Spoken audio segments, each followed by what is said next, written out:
We want to take a people-first approach towards substance use disorders and how the SUDs affect families. And that's what we're going to look at today. Individuals who are suffering from substance use disorder, individuals who are living with or in relationships with those who are suffering from a substance use disorder need different types of support for different reasons. Mental health, physical health, emotional support, all are part of this equation. As a retired Philadelphia police officer, I've had many occasions where I had to make the tragic notification to a family that someone had died, not necessarily from substance use disorder, but any circumstance like that is such a traumatizing event for those individuals. At the same time, we've also responded many times to situations where a family is, pretty much shattered by the effects of substance use disorder in the household. How we respond to those events is critically important to bring the focus back on the individuals who are being affected and how we can support them going forward. So our goal today is to shine some light on this often unmet needs and to offer support to persons emotionally, medically, physically, who are drained from substance use disorders in their homes and in their relationships. And finally, give hope that substance use disorder is a treatable disease and can be addressed successfully. We hope that you'll come away from this with a new and enlightened perspective, and we certainly are looking forward to your feedback as the program ends. And I'm going to turn it back over to Tamara Wallace, our facilitator, who again did such an incredible job getting us all together. Thank you. Thanks, Jerry.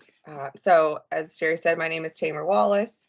I am a member of the executive board for ROPC, and I'm also the public health analyst for the state of Pennsylvania for a program called the Overdose Response Strategy, which is a partnership between the CDC Foundation and the high intensity drug trafficking areas. So I'm going to be guiding you through our event today. We've tried to keep it pretty simple. So we're going to have a keynote speaker followed by some time for a question and answer. Make sure you use the chat box throughout the presentation to share your questions. And then we'll have a little break so you can stretch and move around, refill beverages and so on. And then we're going to have a panel with 3 speakers followed by another Q&A. And then we'll have something called late breakers, which we'll tell you more about later. And then we'll wrap up. So I'll briefly introduce our keynote speaker as she's pulling up her slides. Let me stop sharing here so you can start.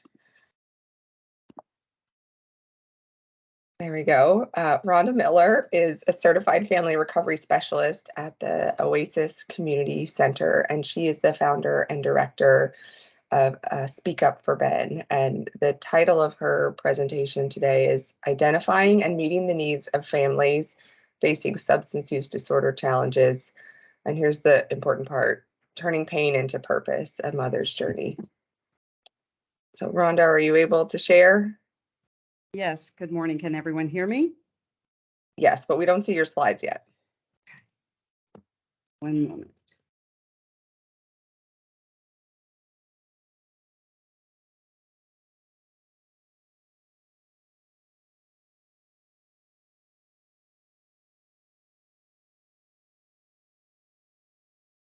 Can everyone see that?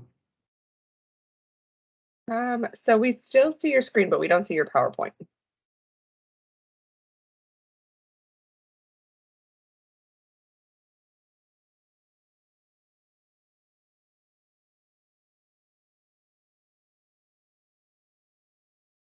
You should see it now. Yes, we do. Thank you. Thank you so much.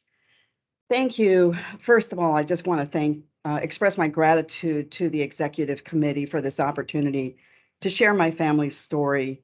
And I especially want to thank my friend, Marie Datillo, who is an amazing, strong family advocate.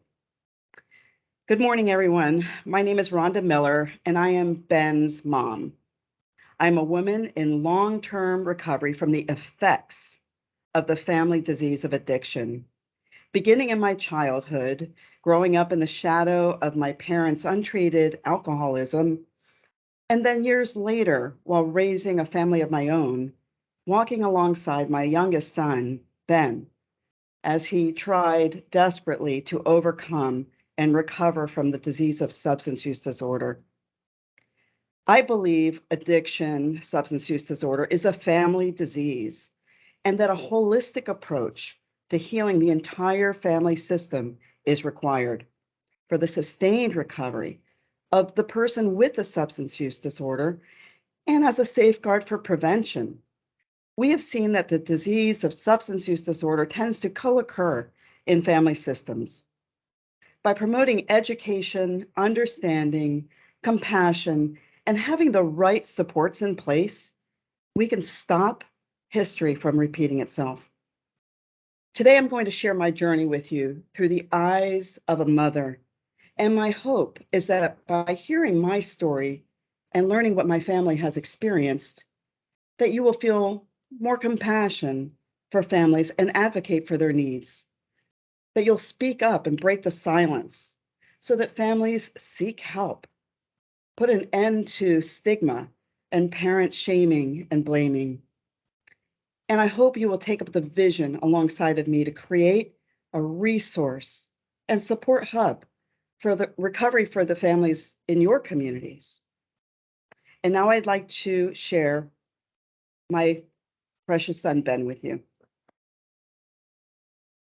This is my Ben, beautiful boy, my precious son, fun-loving, happy kid.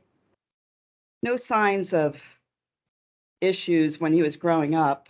Grew up in a middle-class suburban neighborhood, attended a small private Christian school. I was a stay-at-home mom.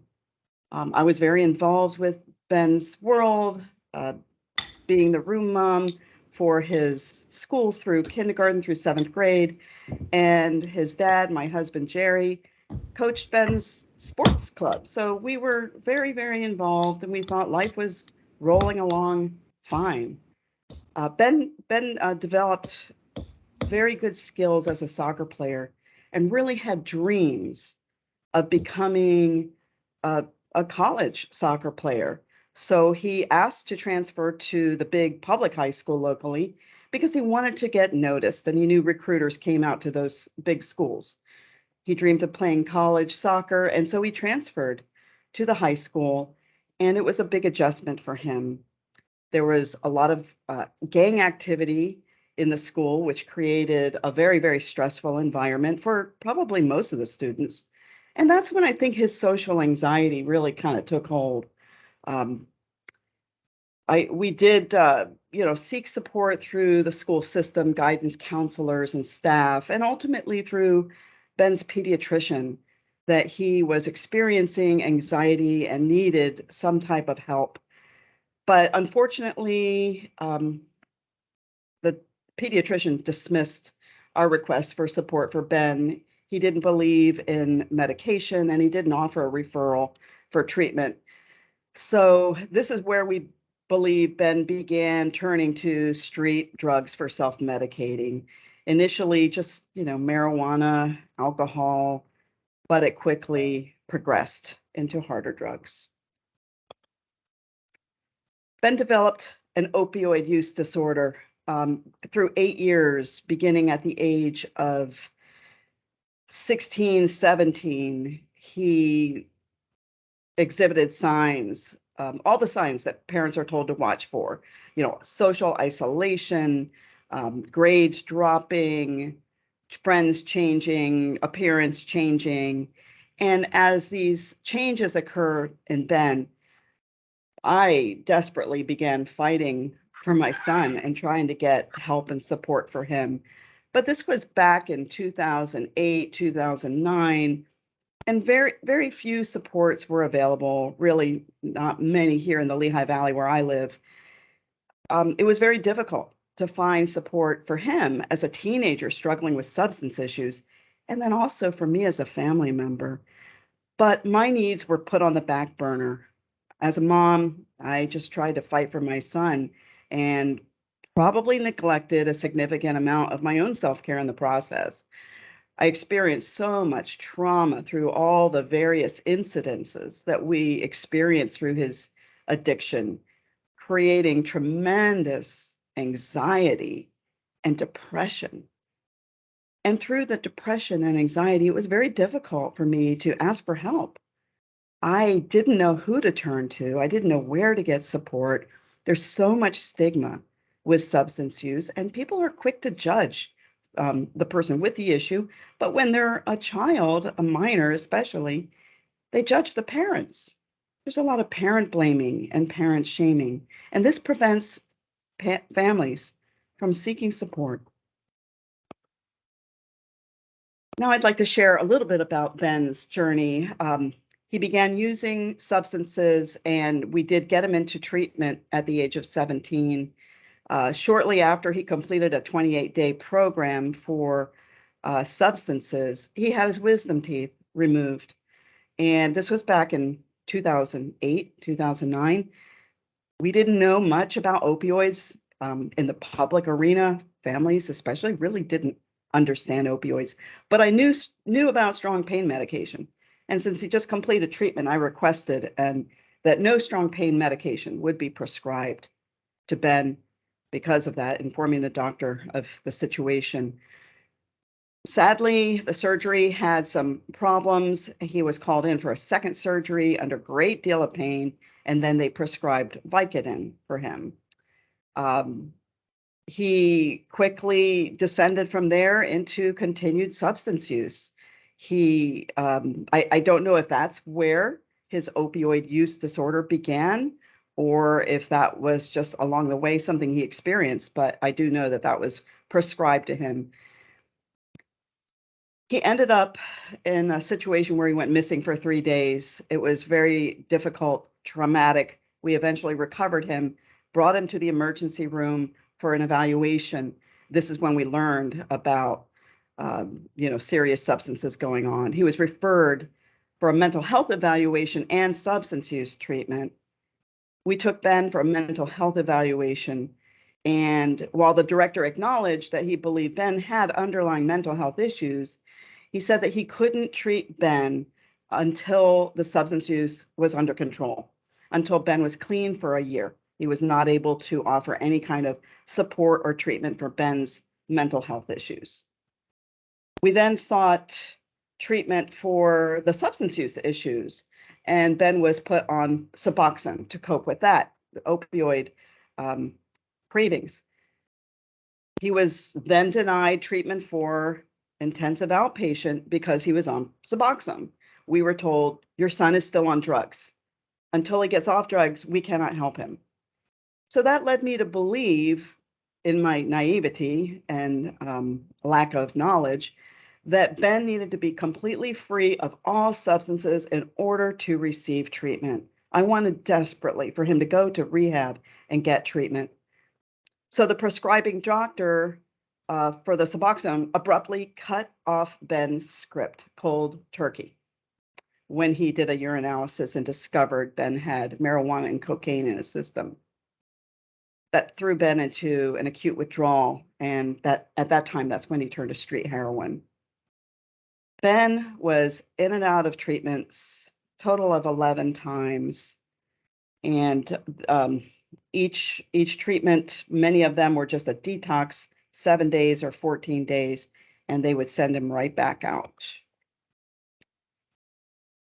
When Ben was in his last treatment program, he was doing extremely well, and the insurance company decided halfway through the program that they were no longer going to pay for Ben to complete his program, citing that Ben no longer required this level of care, and they wanted him to step down to outpatient. So he was released to a sober home that the rehab managed nearby. However, no Narcan was permitted on site. As the clinical director said, it would encourage use. This was in 2016. So I think things have changed a lot since then, but this is what we were dealing with.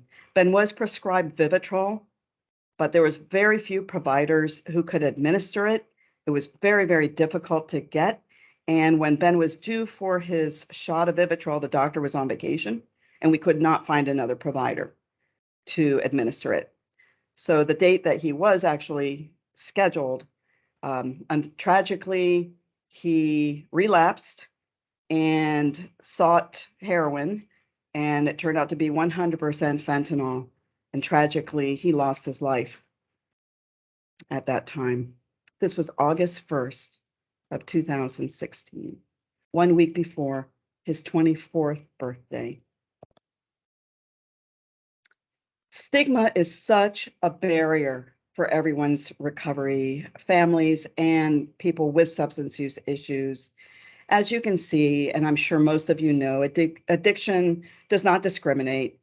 It respects no religion, ethnicity, culture.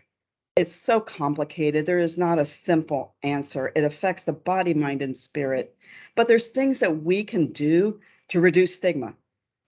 For one thing, language matters.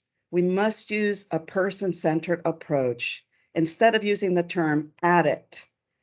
I refer to my son, Ben, as a beautiful young man who struggled with a substance use disorder.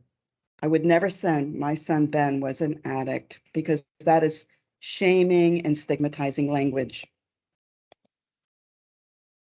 Helping professionals need extensive training. From my experience, when Ben was in high school, I appealed to the administrators, to the guidance counselor, teacher, even the principal, had multiple meetings. This was before anyone knew that Ben was using drugs. Working with his therapist. We were in family therapy for 5 years, and not a single one of them identified the possibility that Ben was using substances, yet all the signs were there. So there was so much that was overlooked. Even clergy went to our pastor and appealed for help.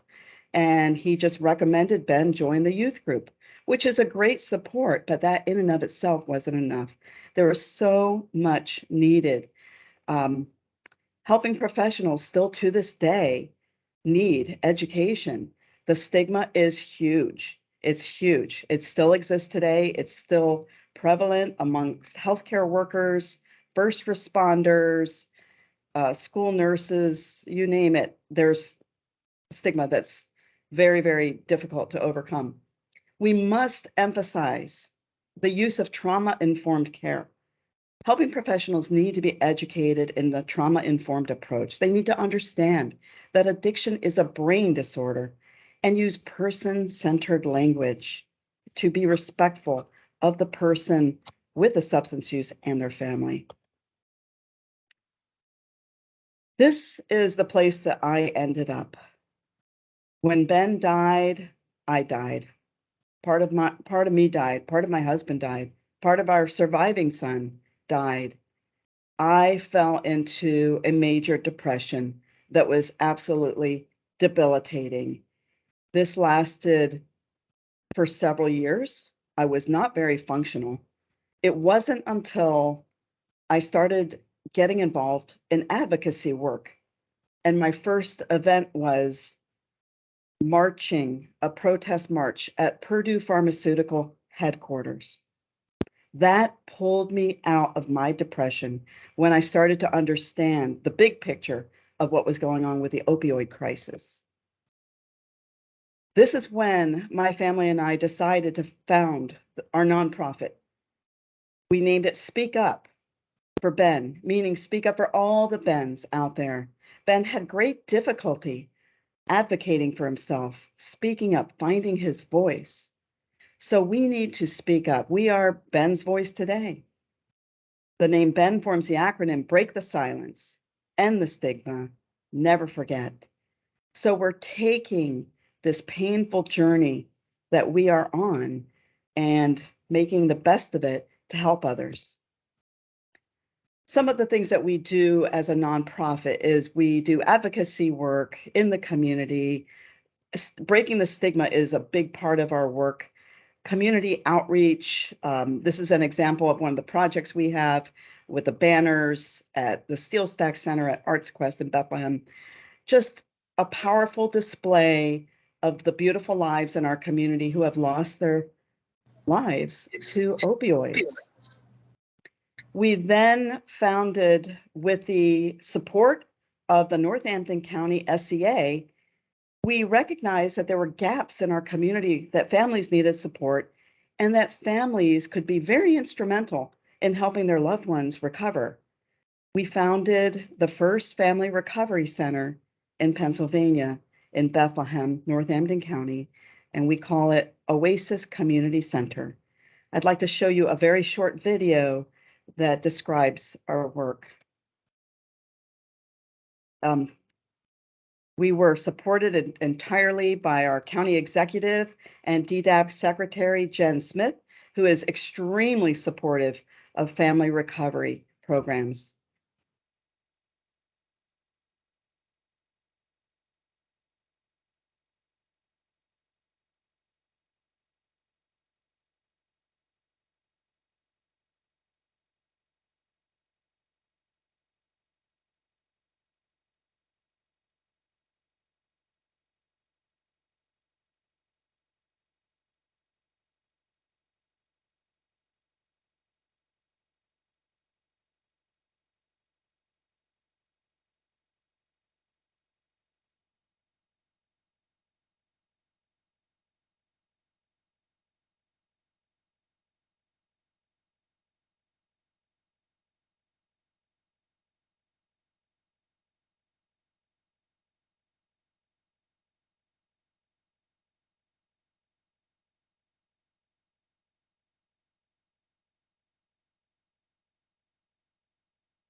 That was our grand opening, and I'd like to explain now some of the work that we're doing. We had to quickly develop programs that met the needs of the community without having any model. There was no model to follow. So I basically looked at what was helpful for me. The last 18 months of Ben's life, I immersed myself in my own recovery. At that time, there was no such program available in my community that offered the services of certified family recovery specialists. So I completed that program here in Northampton County at the time, just before we opened Oasis. And I brought 17 of my volunteers who are advocates and supporters of our work. And we completed that program. As we began to work with families here at Oasis for the last 3.5 years, we quickly discovered that that program was very much lacking in the adequate training that we need for the kinds of issues that we have to work with families. So in addition to that training, I have gone through extensive training in educating families and working through grief and loss. And grief and loss is not limited to families who lost their loved one, because we know that through a family's experience with a loved one's substance issues, we are on a continuous cycle of grief as we experience and witness so many losses. Families experience a lot of trauma, as well as their loved ones. So really incorporating a trauma-informed approach is so critical to work with families and work with families and their loved ones. We quickly contracted counselors to run groups for us. We have a psychoeducation and family counseling process group that works with families who have active addiction in them. So they really get an understanding of the education of substance use issues and learn to process them professionally. We have a therapist that's a trained grief therapist that runs a family counseling group for grievers. And then we also contract counselors to run specialized programs such as experiential therapy.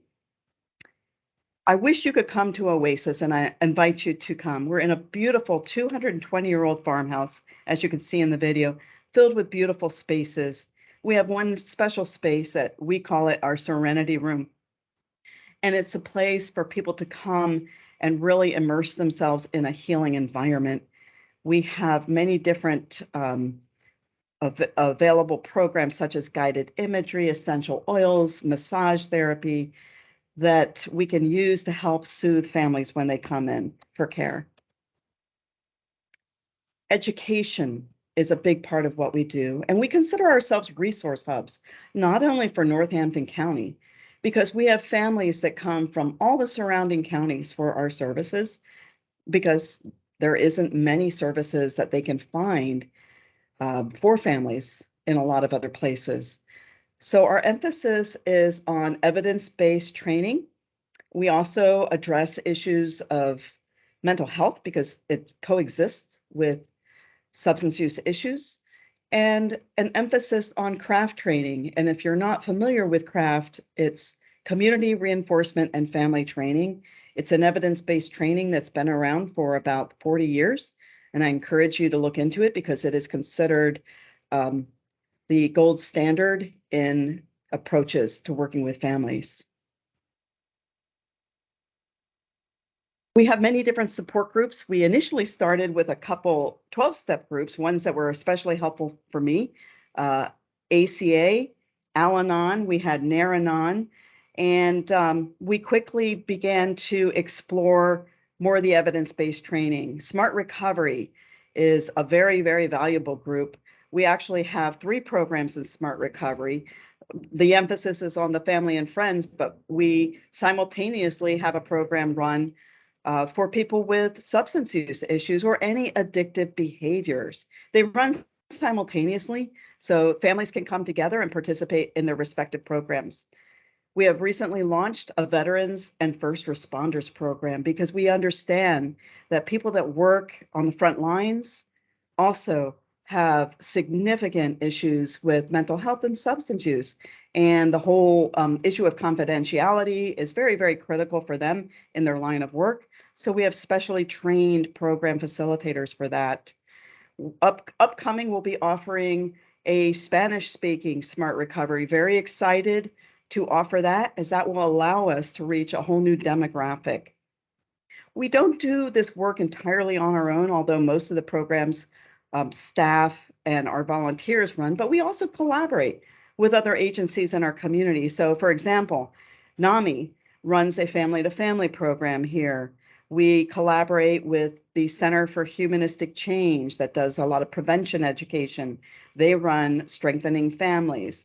We have practitioners that work in the area of trauma-informed mindfulness, and trauma-sensitive yoga, as well as healing through different modalities.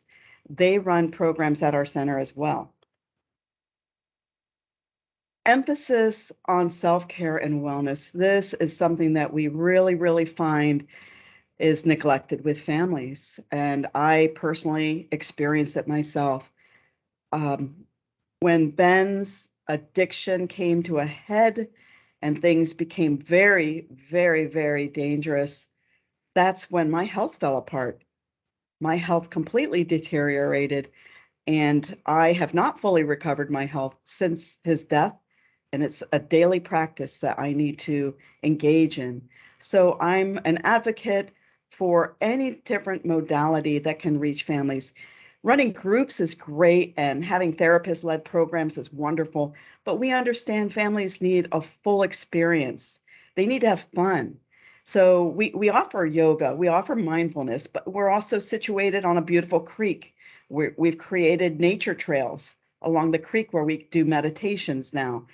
We create what we call arts for wellness excursions. So we go to plays and movies and concerts and develop a healing connection in those ways.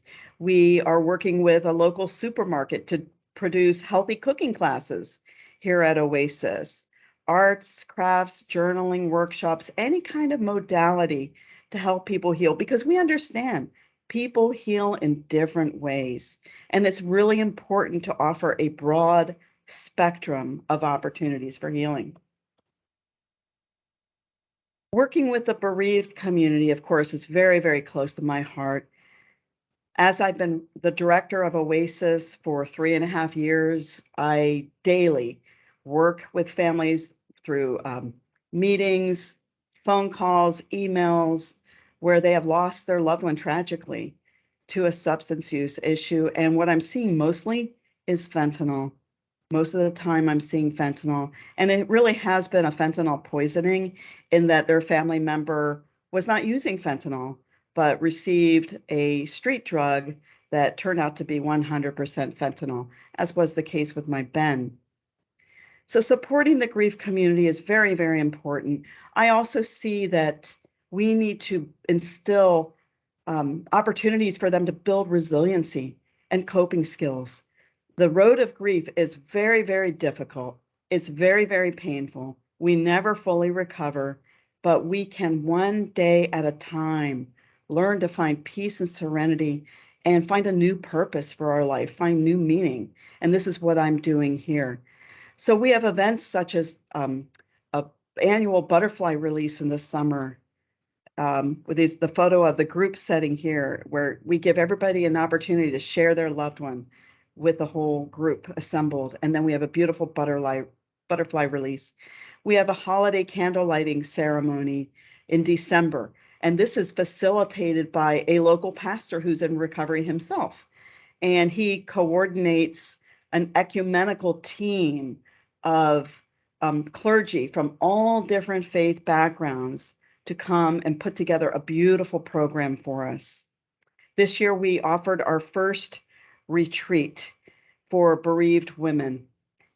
Yesterday was Children's Grief Awareness Day, and this is a very important time for children to be able to be recognized and for our attention to be directed to the needs that they have. We have a program for bereaved children. It has been facilitated by the Center for Humanistic Change. These are some of the examples of the programs we've run with them. We've partnered with the county to offer equine therapy. We have an art therapist that has volunteered her services. We have a therapy dog that has come.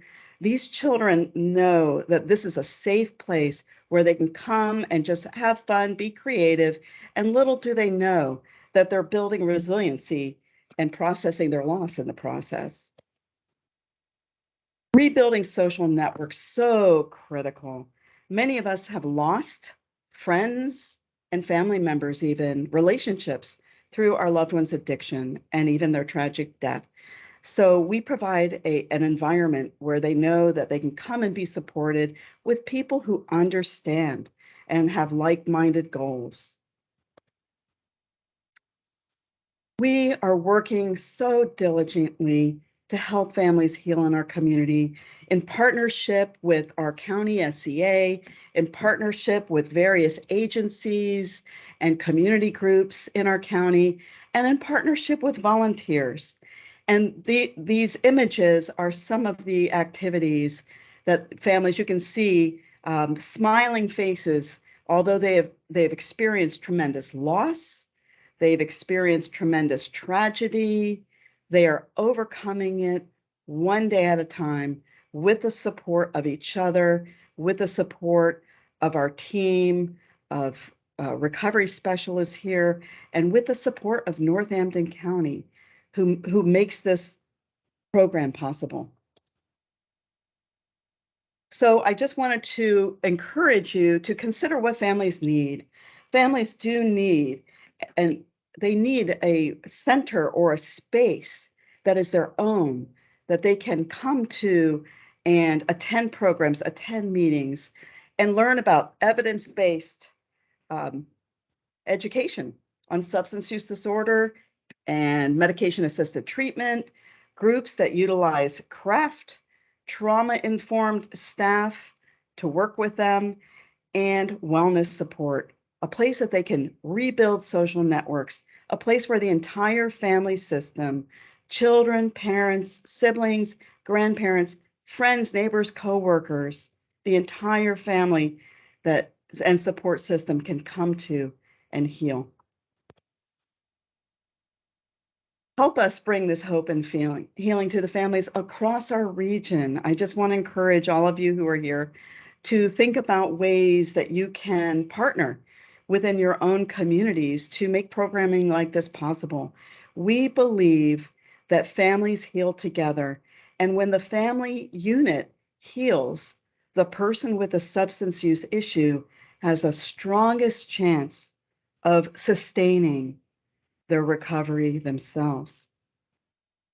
So thank you so much for the opportunity to share my story with you, my beautiful boy Ben's story and his precious life, which will forever live on in my heart and hopefully through the work that we do. And you're going to learn a lot more about amazing supports available to families throughout this presentation today through an amazing panel of speakers. Thank you. Thank you so much, Rhonda. I was so glad that you were able to come and share your story with us, not just because, oh no, I'm gonna cry.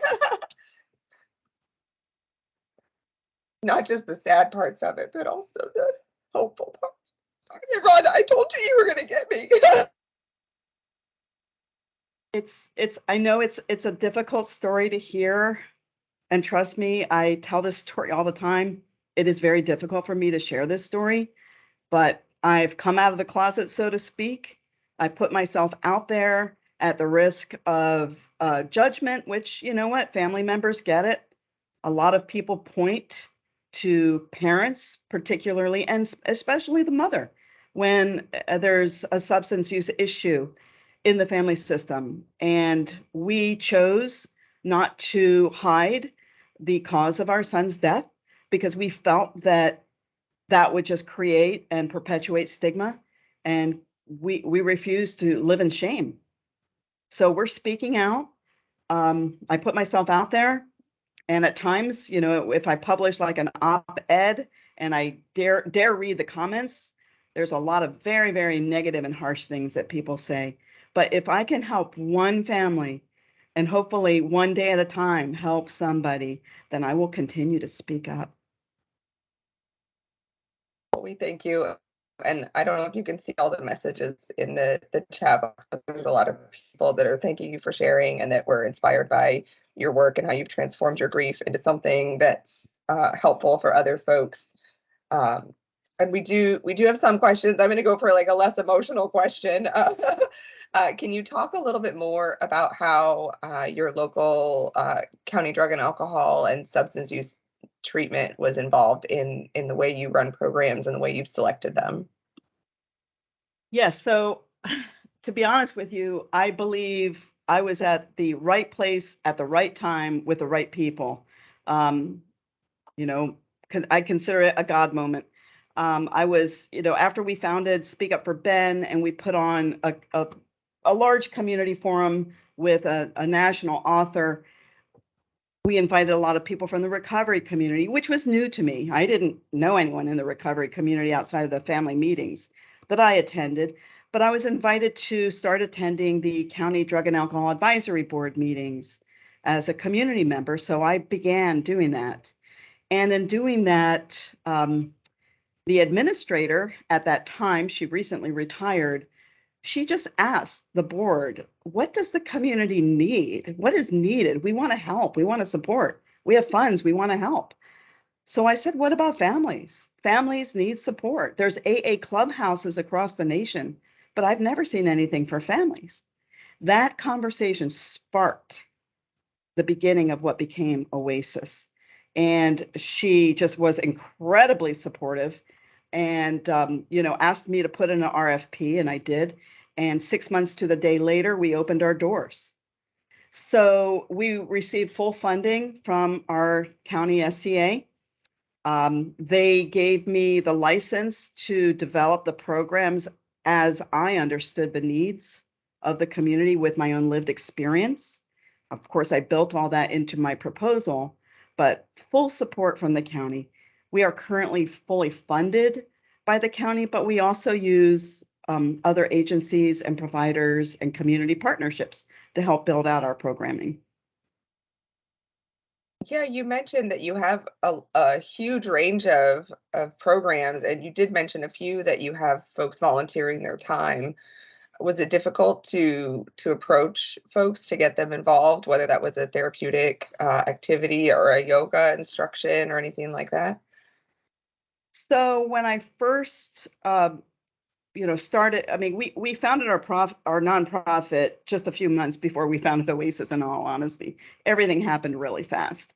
I was surrounded by just like a team of supporters, community members that I knew who just came alongside of me. I encouraged them to enroll in the CFRS training that was being run right before we opened Oasis. I brought 17 volunteers with me who completed that program.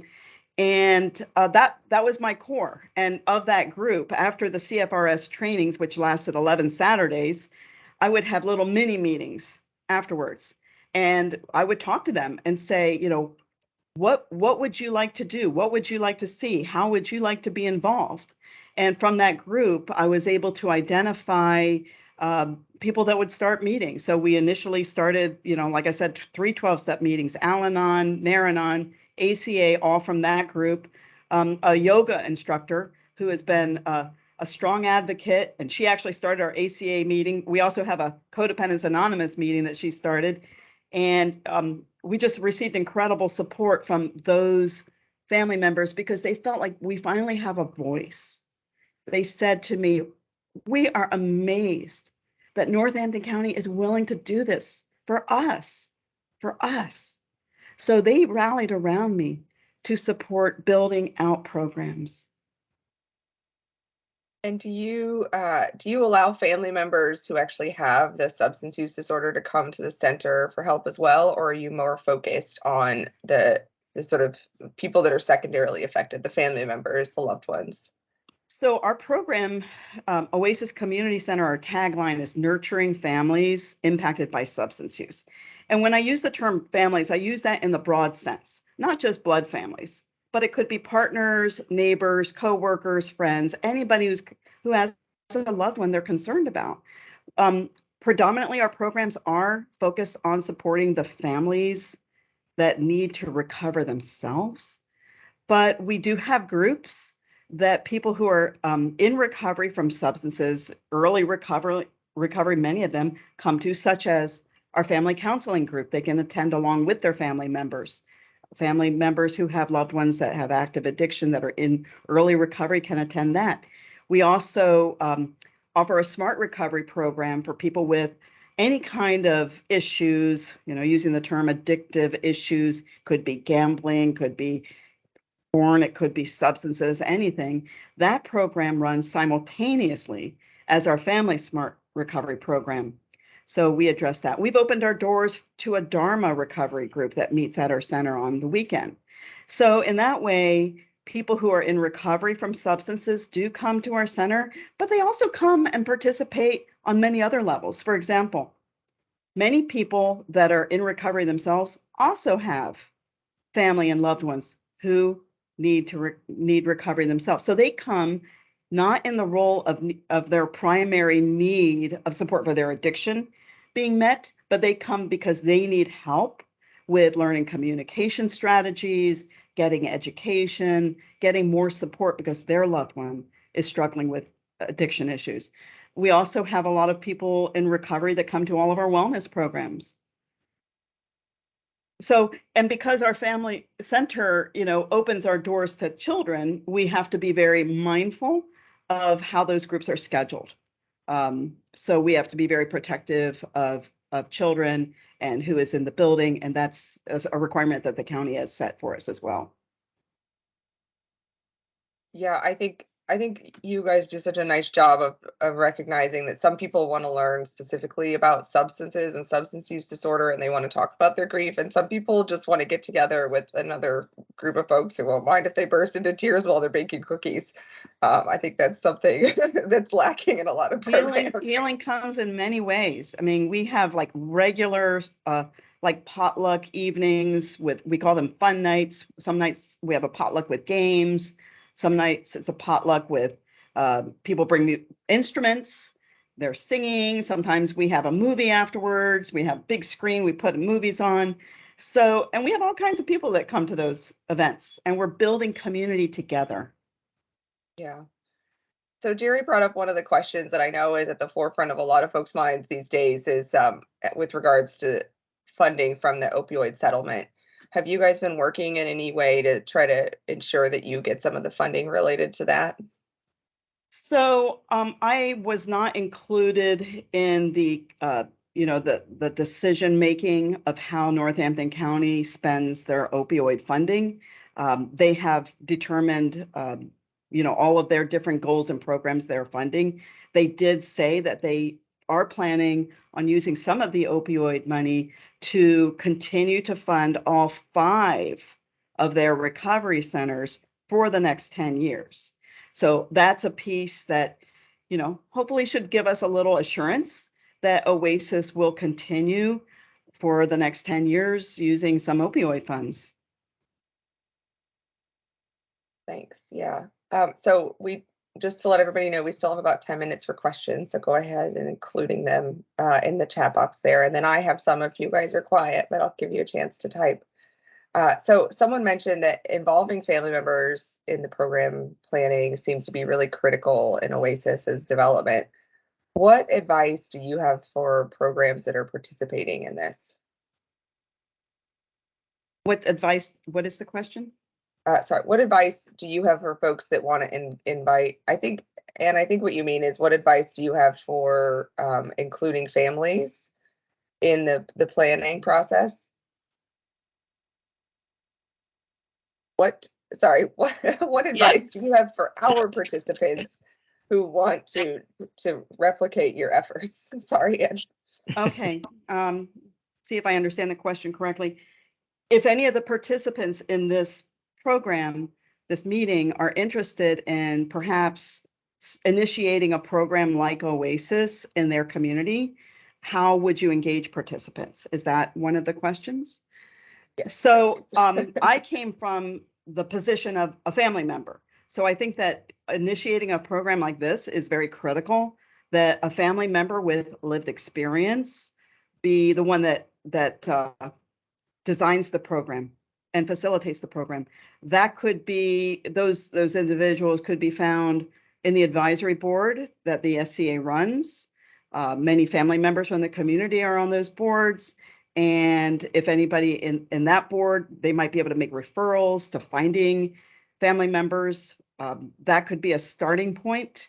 I think that the SCAs, run their own programs and where they can be more inclusive of families, inviting them to participate and being able to identify participants through those measures.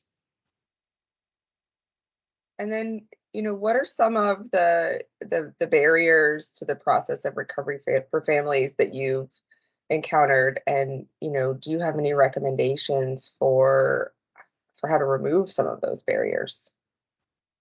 Yes, a big barrier is stigma, as I pointed out earlier. Stigma is huge. Families carry so much shame. They live with shame. They live with blame. They live with blame by society, and in their community. So it's very difficult for families to come forward. So I think it's really critical that we start breaking down the stigma. We do that through education. We do that by changing our language, by not using derogatory terms, which are, again, re-traumatizing and shaming and reinforces that. We need to have open discussions. We need to encourage families to come together to know that they're not alone and they have not experienced anything that they should be ashamed of. They are not at fault. We all play a part. It's a family disease. But when more people start talking about substance use issues in their family system, the more they're going to hear the Me Too's. And that could be very, very powerful in reducing the shame and isolation. There's currently a movement within the recovery community called Recover Out Loud. And people in the recovery community that are from 12-step backgrounds are coming out of the closet, so to speak, and breaking their own anonymity and being proud of their recovery and not hiding and not living in shame. Now, that's maybe not for everyone. And we need to respect everyone is different, unique. Not everyone wants to identify publicly their situation. But the more that we're seeing more and more people doing that, the more of the stigma is being broke down. There's an organization called Life Unites Us. It's a partnership between DDAP, Penn State, nonprofits, Shatterproof, and the Public Goods Project.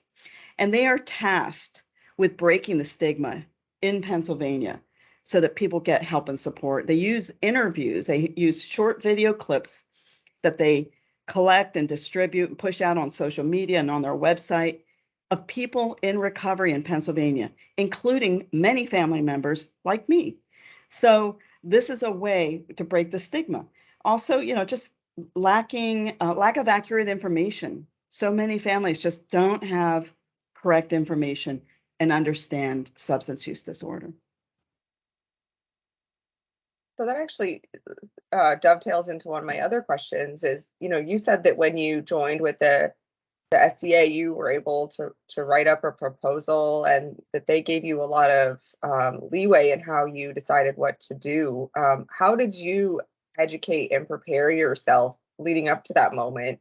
Like you said, you were in the right place at the right time, but I think you also had the right preparation that, what courses did you take or what, resources did you look into? Who did you look to for that knowledge and Well, information? so the number one qualifier is I have lived experience. That is probably the most meaningful. And I myself educated myself through community groups during Ben's addiction, groups like Kim's, although I didn't know about Kim's at the time. But I looked everywhere I could find in the community for programs to understand substance use disorder and to learn self-care. So I attended during Ben's addiction, the last 18 months, it was so intense that I applied the principles of 90 meetings in 90 days to myself. And that's what they're taught when they leave rehab. So we didn't have Al-Anon meetings every day of the week here. This was before the pandemic. So every day of the week, Sunday night, I attended Codependence Anonymous. Monday, I attended Nar-Anon family group. Tuesday, I attended Al-Anon family group. Wednesday, I attended Adult Children of Alcoholics. Thursday, I attended a family education group. Friday, I went to counseling. And then Saturday, I picked up another group. So I did this for every day for 18 months. That was my training in education. So when I started Oasis, all of those programs we put in place here, every single one of those groups, I found facilitators, volunteers, family members with lived experience who are willing to start those groups. And that was the core that I started with. And then we added, a yoga class to it and like a therapeutic art class to it. That was where we began. And then we grew from there. So there's some comments that agree that lived experience is the most valuable, and I would say, unfortunately, the most costly to obtain as well. So it's good when you can put it to good use. Jerry pointed out that the points you raised are also applicable to the workplace. He notes that in our office, in the HIDA office, 2 employees have actually lost adult children to substance use disorder or have overdosed after multiple attempts at treatment and recovery. Does your organization do any outreach to workplaces in your community? So there's, we have a lot of programs. I would encourage everyone to go onto our website, and we're constantly adding new programs.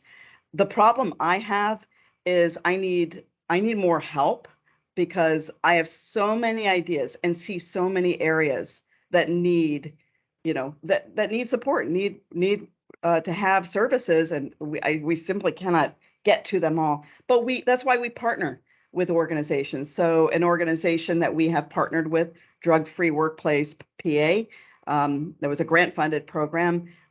They would come into workplaces and do education. Center for Humanistic Change can do that. So we partner with different organizations and make referrals for that. But, employers need training too. Back to my slide of helping professionals, I did throw in employers on that slide because employers really need to have a better understanding of substance use issues and how it impacts the family system so that they can grow a workforce that's supported and most productive. And someone else also asked, have you had any input or assistance from local churches, which I think is another resource that a lot of communities are trying to figure out how to engage with? The faith-based community is huge. In fact, before I even had the idea of Oasis, I first sought out to meet our drug and alcohol administrator because I had the idea of having a clergy conference to educate clergy in our county. The reason I say that is when families are in distress, if they are affiliated with any kind of faith community, that's usually their first course of action where they turn their rabbi, their pastor, their priest, where they turn to get support and try and understand what's going on and get help. Oftentimes, clergy are uninformed themselves. They just simply don't have enough hours in the day to understand everything that they're up against with their parishioners. So that was the first project I organized with the county as a collaboration before I even opened my nonprofit, as we had a clergy conference. And it was to educate them about addiction, substance use disorder, and the resources that were available in the county. So out of that conference, I did a lot of networking, and I have several people from the faith communities that come here to Oasis. One runs a trauma support group that she's a trained facilitator through a faith-based organization.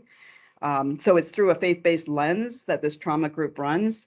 I also collaborate with a local pastor who's in long-term recovery himself, and he's actually an LPC with a CAADC himself. And he is, for the second year, networking with clergy from all different backgrounds and bringing a team of different faith-based leaders to our Candlelight Remembrance service that we'll have here at Oasis in December. So tapping into the faith community is extremely important, and that can help launch a program like this as well. Yeah, a lot of times they have the facilities, and they've been a long supporter of allowing meetings, for community wellness in general, not just things like NA meetings and Naranon meetings. So I think that's definitely a good resource to tap into. One of our guests is interested in whether you have programs that are specifically focused on peer group. So as you mentioned, it's not necessarily only blood family. Sometimes, the loss of a close friend can be really impactful. Even among folks who are currently using substances themselves, what sort of programs do you have that are exclusively related to peer grief? So peer grief specifically, what we found when we launched our grief group, immediately we brought in a therapist to run what we call like an open drop-in group every Wednesday night. And that's for anybody. They can just show up and attend. We have found that primarily it's mothers who lost a child, an adult child, that attend that group. But, we have many different people that drop in. After they drop in, I usually try to funnel them into a program that is most comfortable for them. So, for example, when siblings attend that group along with their parents, that's not really something they want to be in, mom and dad's grief circle. So I've run programs specifically for siblings, and they've been powerful. Interestingly, they've been all women. So they're sisters, they've all lost brothers. And we've run several different groups for them. I've run groups for grandparents who are tasked with now raising their grandchildren because their adult child died. And the children have lost one parent. Some of them lost both parents. Many of them found their parents. If one of the parents is still living, they might be incarcerated or out on the streets using, not really in their life. And these grandparents are in their late 60s and 70s, and they're raising little kids. With all the technology and virtual school, they need tremendous support. And they haven't even processed any of their grief because they're thrust into the role of parenting. So while our children's program is being run, I have operated a group for these grandparents. I call them caregivers because we also have an aunt that's raising her nieces. So we haven't specifically, tapped into or developed a group just exclusively for peers or friends or coworkers. The biggest problem we have at Oasis is marketing. The biggest problem we have is getting the word out that we're here. When people make their way into our rooms, they say, "Wow, where have you been? Oh my gosh, for 3 years, we've been in pain and struggling. We never even knew you existed. You have to do a better job getting your word out." So everything we do is free. We're fully funded. Everything is free, but we have great difficulty getting the word out that we exist. So, I keep developing new programs and new groups, but then it's so time intensive because I personally call and reach out to people to invite them to attend. And that's an area that we need support in.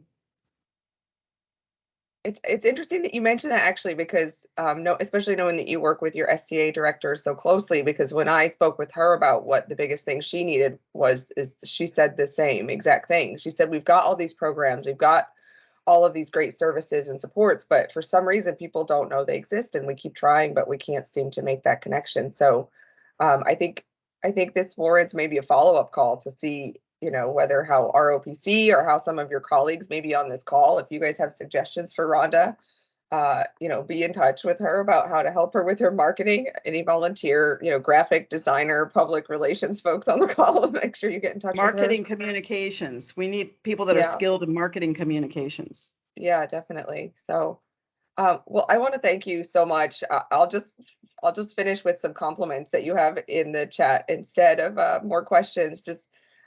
So there's someone that thanks you for addressing the needs of grandparents who are raising their grandchildren. That's definitely a critical need that we hear a lot about in Pennsylvania and farther.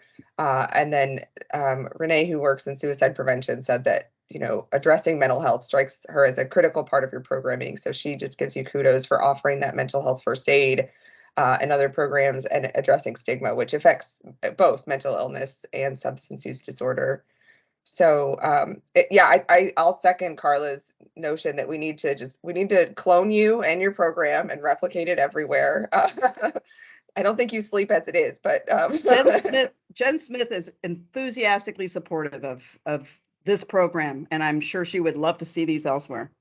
Yeah, absolutely. Absolutely. And there's a lot of funding, as Jerry mentioned. There's opioid settlement funding, and your communities are all trying to figure out where the most important need is and what to do with those things. So it sounds like a good approach where you can braid in together, volunteer and local support. So at this time, I would love to talk to you for the rest of the day, but at this time, we're going to take a little bit of a break until 10:15. And then when we come back, we're going to have a panel discussion where we're going to talk to some more folks who have specific programs that address the needs of families that are affected by substance use disorder. So please, thank you again, Rhonda, and then we'll see everybody else back at 10:15. Thank you.